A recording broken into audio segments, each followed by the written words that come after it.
We have to talk about this Putin-Trump summit, which is getting much fanfare. I want to show you what Donald Trump has been saying about these talks. Here is the first clip. I'm going to meet with him. We're going to see what the parameters are. I'm then going to call up President Zelensky and the European leaders right after the meeting, yeah. And I'm going to tell them what kind of a deal. I'm not going to make a deal. It's not up to me to make a deal. I think a deal should be made for both. And then Trump goes on to say this. I'm going in to speak to Vladimir Putin, and I'm going to be telling him, you got to end this war. You got to end it. And he wasn't going to mess with me. This war would have never happened.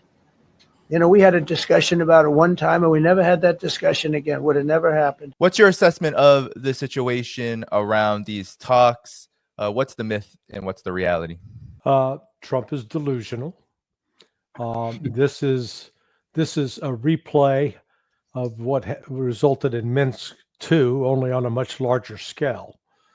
The Minsk II came about because the Ukrainians lost the Battle of Debaltseve, which is a village town right on the border between Luhansk and Donetsk.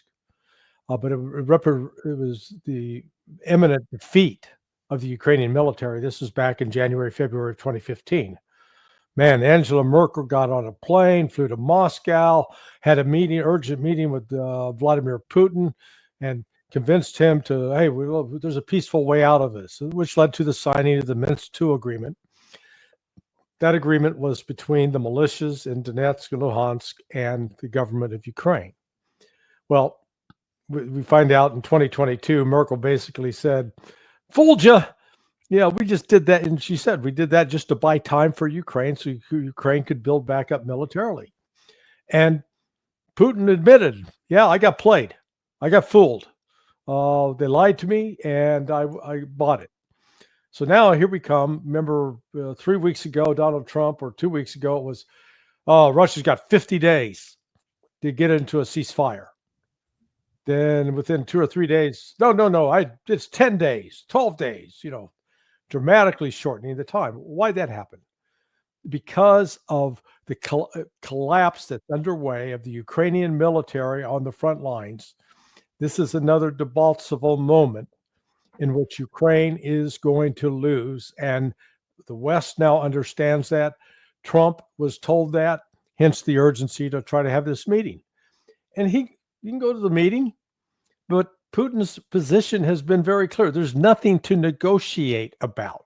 It's not like Russia has a position and it's going to be willing. Oh, okay. So right now we've got Donetsk, Luhansk, Kherson, and Zaporizhia.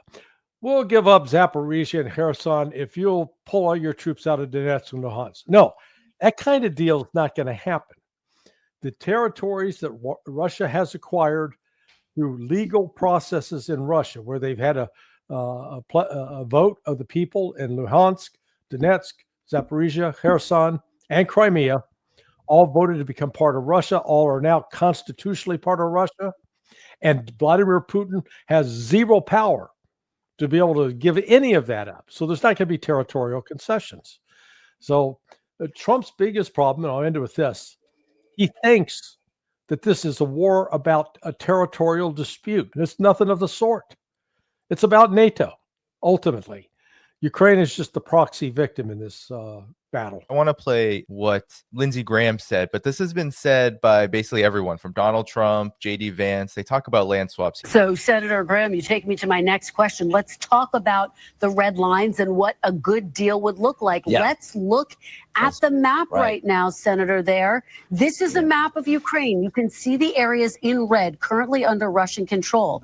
Now, President Trump this week didn't rule out Ukraine having to give up some of its territory, something the Ukrainians have rejected. Do you believe that Ukraine should sign a deal that includes giving up any part of their territory, Senator? Well, think about East Berlin and West Berlin as a way a conflict can be settled, at least for a period of time. North Korea and South Korea is in a state of truce. There's never been a final settlement. But I come on your show a good bit. I want to be honest with you. Ukraine's not going to evict every Russian, and Russia's not going to Kyiv. So there'll be some land swaps at the end. Land swaps, Colonel Wilkerson, help us understand what this even means, because I've been hearing this over and over and over again. No, I'll help you understand it. There will be no land swaps. Yeah. And let me just say that I agree with every single solitary word that Larry said, so we can end it right here if you want to. Basically, No, please elaborate. Yes. basically, I see three possibilities here. And one of them's looming a little larger than I thought before. J.D. Vance just said that Zelensky might come. Okay, so if they need an excuse, this is one probability. I think it's got about a 20% chance of coming true, maybe a little higher. They'll cancel it, and we won't have the meeting, and Zelensky not being able to come will be the reason they give. But the real reason will be because they have finally, maybe even exercised the process with a little supervision from Rubio or whomever would do it and convince Trump that this is a disaster. That's one probability. Second probability is that Trump will go and Putin will go and they'll meet in Alaska.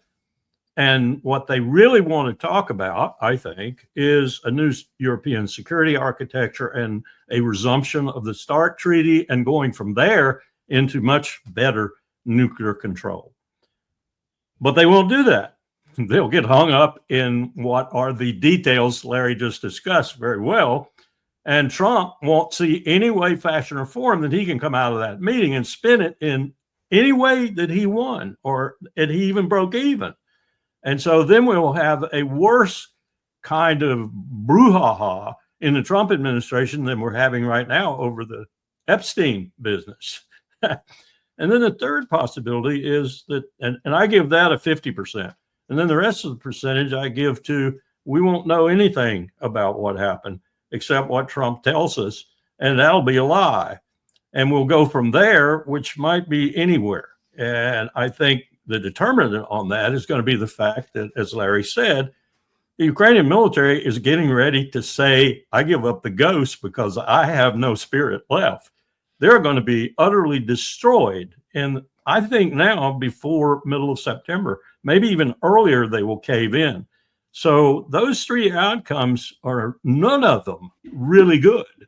But I think that's the kind of prospects we're looking at right now. And I don't put anything past the Trump administration in the way it spins this when it does come out, if there is, in fact, a meeting. Yeah, and let me just toss in that the expectations for this have been set so high. Yes. Yeah, with and this is akin to like the arranged marriage. You promise that you're going to get this beautiful woman, and you open the door, and there's Jabba the Hutt dressed up in a wedding dress. Okay. I love your images. Oh my God! So yeah, I agree with Colonel Wilkerson's laying out the prospects there, and I think there's going to be a lot of disappointment. I mean, it'd be great if they came out and said, "Yep, we got a deal. Ukraine's going to withdraw its troops, and then we're going to, and once they withdraw the troops, we'll have a ceasefire, and then we'll sit down and talk." But I think that's highly unlikely. Talk about what motivates the Russian side here, because a lot of people have been asking me, well, this is a trap. This could even be dangerous going to Alaska. This is U.S. Territory, despite the fact that Donald Trump recently said in that same presser I showed you all, he said that actually he's going to Russia. Yeah. And so, but talk about Russia's motivations here. What explains this? Because a lot of people are saying, well, this is a trap, and if nothing is really going to come out of this, then to what benefit? Well, let's remember that this is not the first time that Vladimir Putin has met with Donald Trump. So Putin knows what many people that I know who have had personal or small group meetings with Trump. Trump's a completely different person when the cameras are off and you're with him one-on-one. He's a very insecure guy who wants to be liked. And so I think Putin understands that about him, for starters, and is hoping that he realizes he can at least explain it and talk to Trump in a way that Trump might listen and will avoid a conflagration that's going to lead to World War III. Because I think that weighs in the back of Putin's mind. because he's not ignoring the what I'll call the outwardly the clear signs of U.S. aggression, not just NATO aggression, but continued U.S. aggression. The fact that Donald Trump signed off on an executive order last Thursday declaring Russia a national security threat, basically calling them an enemy on the very day that Witkoff's in Moscow meeting with Putin. And he did that in order to justify levying tariffs on India. Then the next day, host this peace agreement with Armenia and Azerbaijan, but there are reports that there are secret codicils to that agreement that is going to result in invitations to Armenia and Azerbaijan to join NATO. So again, the U.S. is still embarked on this effort to surround Russia with NATO countries and to weaken and destroy Russia. That you can't point to a single positive thing that Donald Trump has done since taking office to ease tensions with Russia. He has done nothing to deal with naming a new ambassador, nothing with opening consulates that were closed in the United States, nothing with returning property that was seized from Russia, nothing with respect to opening direct travel to Russia. All he's talked about is more sanctions, more tariffs, not any no gesture of goodwill. So, you know, Putin, I think from his standpoint, he's going to talk to him. He's got, if nothing else, he has to show him that he checked all the boxes, that he did everything possible to pursue peace, because when the moment comes to secure the military victory, he will have said, we tried everything else and you left us no other out. This military victory that Larry just mentioned is actually a lot closer than perhaps many believe or understand and are aware of. Now, there have been comments that Ushakov made right after the Witkoff visit, and Pepe Escobar quotes it here. This is Putin's aide, Yuri Ushakov. There's a proposal from the American side which we think is quite acceptable, and everybody started to take that to mean that the U.S. has offered peace terms. And so I'm curious on what your assessment then of the overall situation, because these two things don't seem to go together. Russia being on the cusp of military victory, and then the U.S. offering peace terms that are acceptable, despite the fact that the Russian side has not communicated anything of the sort. Well, let me be just totally positive here and go back to that little portion that I said there was a possibility of a positive outcome. I don't for a minute think it's going to come about, but I put a little bit of possibility on it and say that Witkoff finally learned from listening to people like Lavrov and like Putin himself, finally learned what Larry was just suggesting and what no one in the U.S. government, even those who know it's the truth, will admit to. And that is that Russia's problem is not Ukraine as Ukraine. Their problem is encroachment on their sphere of influence in an existential manner. That is the fundamental problem. And as long as NATO has expanded and continues, as Larry pointed out, with every indication that it's going to continue expanding, they are still trying to overthrow the government in Georgia, for example. There's Armenia. There's other prospects like the General Donahue talking about Kaliningrad and so forth. There are all manner of threats that justify what Putin is feeling and what I suspect most Russians are feeling, including those in the Duma.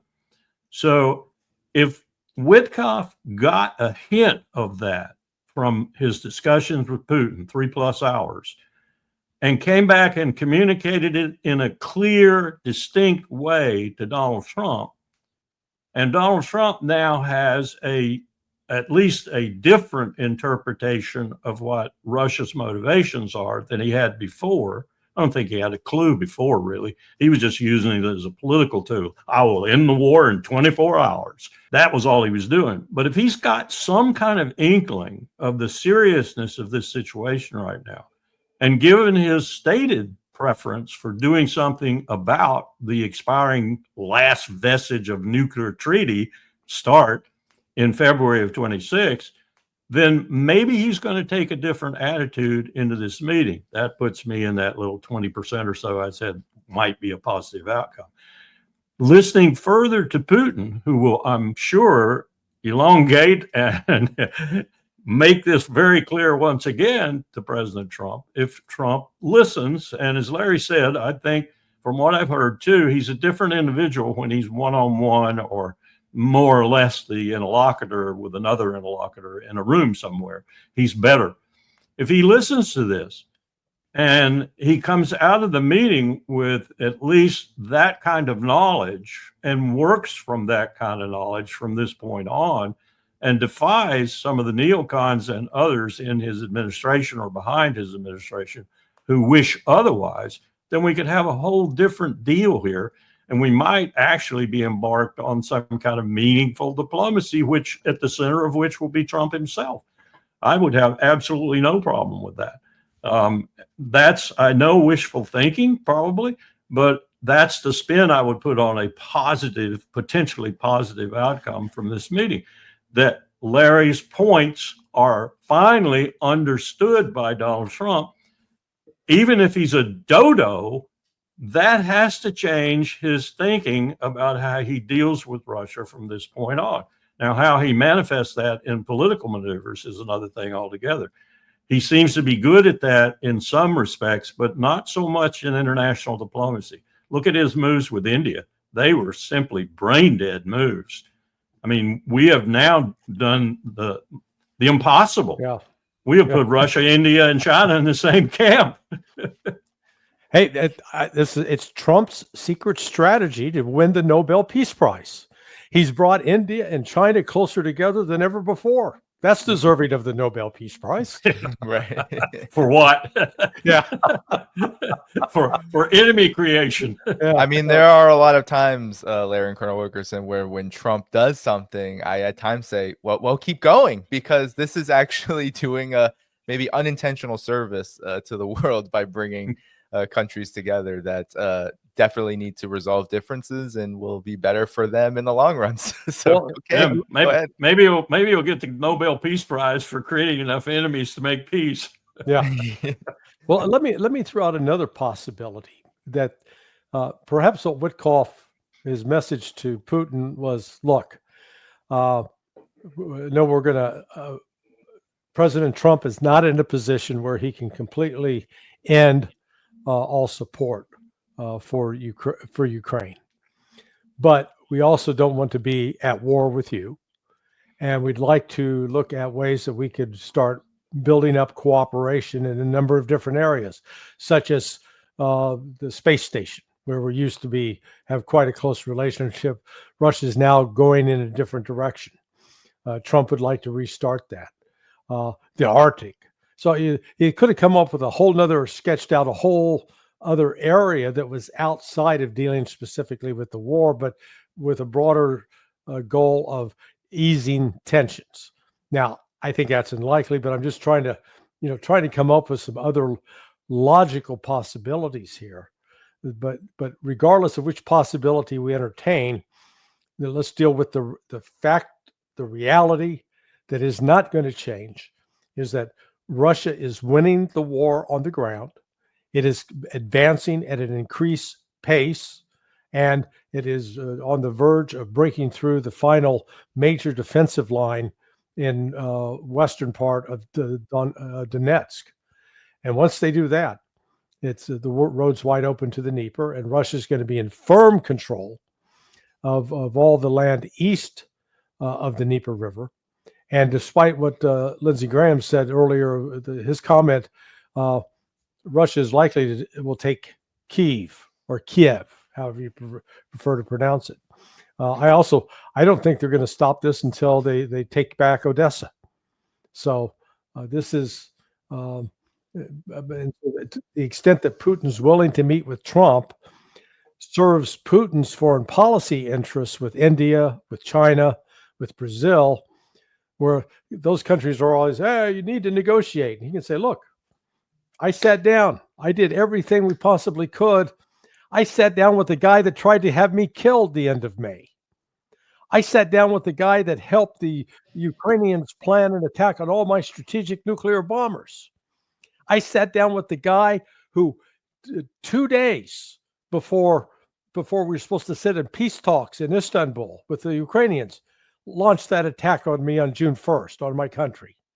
I sat down with the guy that helped decapitate the Iranian leadership.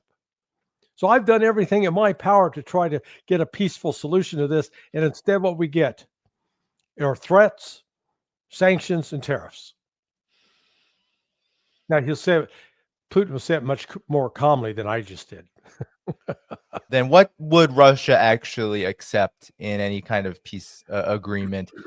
Because there are many now who are believing that major concessions from Russia are possible. However, the Wall Street Journal reported right after Steve Witkoff's meeting with Vladimir Putin that Putin told Witkoff, the U.S., he'll halt the war in exchange for eastern Ukraine. And I'll just scroll down. It said Putin told Witkoff he would agree to a complete ceasefire if Ukraine agreed to withdraw forces from all of Ukraine's eastern Donetsk region, according to officials briefed on the call. Russia would then control Donetsk and Lugansk, as well as the Crimea Peninsula. What are exactly the terms then that Russia would accept? Will they change at all? I think the basic terms are that one and no NATO membership ever.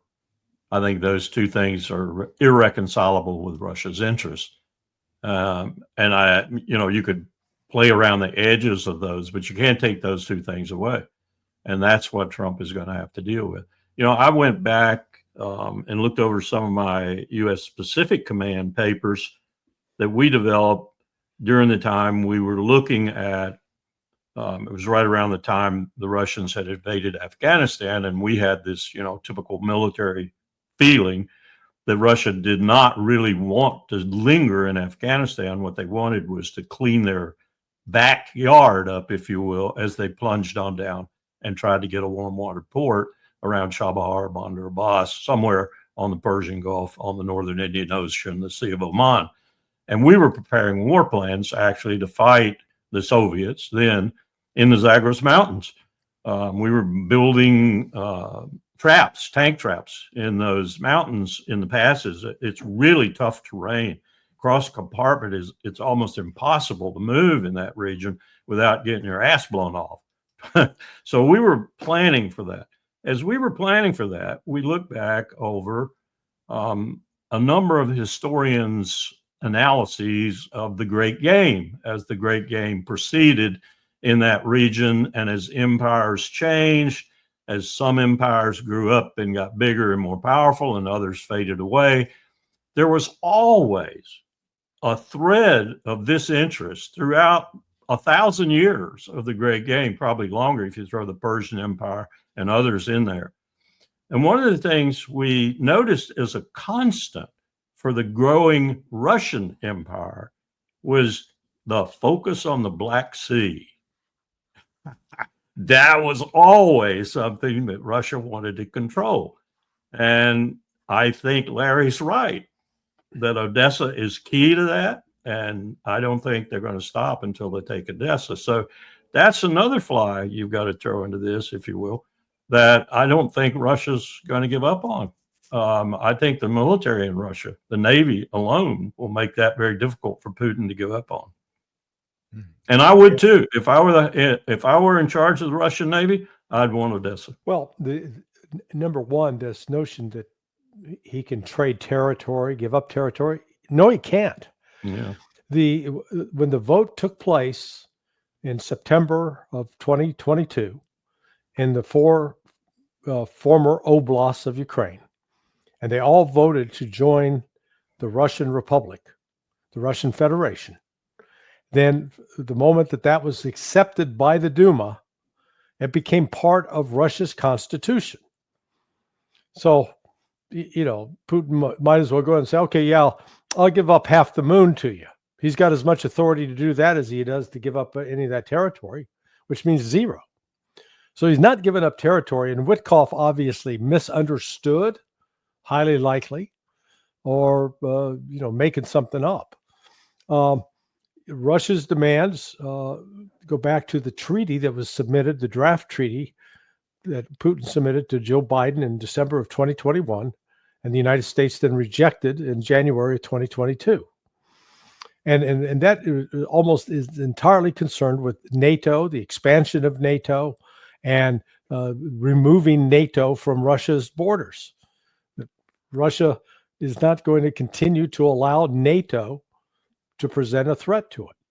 And, you know, if Azerbaijan and Armenia are stupid enough to try to join, you know, Russia will give them the Ukraine treatment. Only they don't have 40 million people. You know, Armenia is like 6 million and Azerbaijan's 8 to 9 million. You know, please.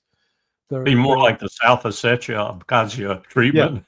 Yeah, exactly right. Exactly right. So getting rid of NATO, the denazification is a critical element, which means there's got to be new elections, and the elections have got to allow all the different parties that have been now excluded or banned back in to have a voice. So, and Russia is under no pressure to make concessions. I mean, what is it that the United States is going to do? Oh, we'll give you $300 billion back. Well, yeah, Russia would like its $300 billion back that has been confiscated, but it doesn't need it. It's not saying, God, if we don't get that, we're not going to be able to eat tomorrow, or we won't be able to have fuel for our car. No, that's, you know, Russia is wanting to create a world that's a lot more predictable and boring. And instead of having to face off with this continued war on the part of the West against Russia. And I make this point over and over, the NATO project with Ukraine. Ukraine has been a de facto member of NATO since 1995, which marks the first year that Ukraine started participating in NATO military exercises. Yeah. And the really fascinating fact is if you you ask artificial intelligence, oh, which countries, give me the top 10 countries that have hosted the most NATO exercises. It'll bring up Ukraine as number 6 or 7. Now, they're not even a, quote, member of NATO, but they have hosted more military exercises than 80% of the members of NATO. What the hell does that mean? I mean, so let's dispense with this mythology that, oh, Russia's just trying to rebuild the Soviet empire because it wants more territory. I mean, it's just ridiculous. You know, I would just add to what Larry said about Russia wanting a boring world. So does Xi Jinping. Yeah. Yes. Yeah. They don't like excitement. No. Stability, development, economic growth, those kind of things. They don't reflect the kind of Wild West shoot 'em up chaos that U.S. foreign policy makers generally. They aren't real estate brokers. Yeah. Yeah, that too. New York real estate brokers.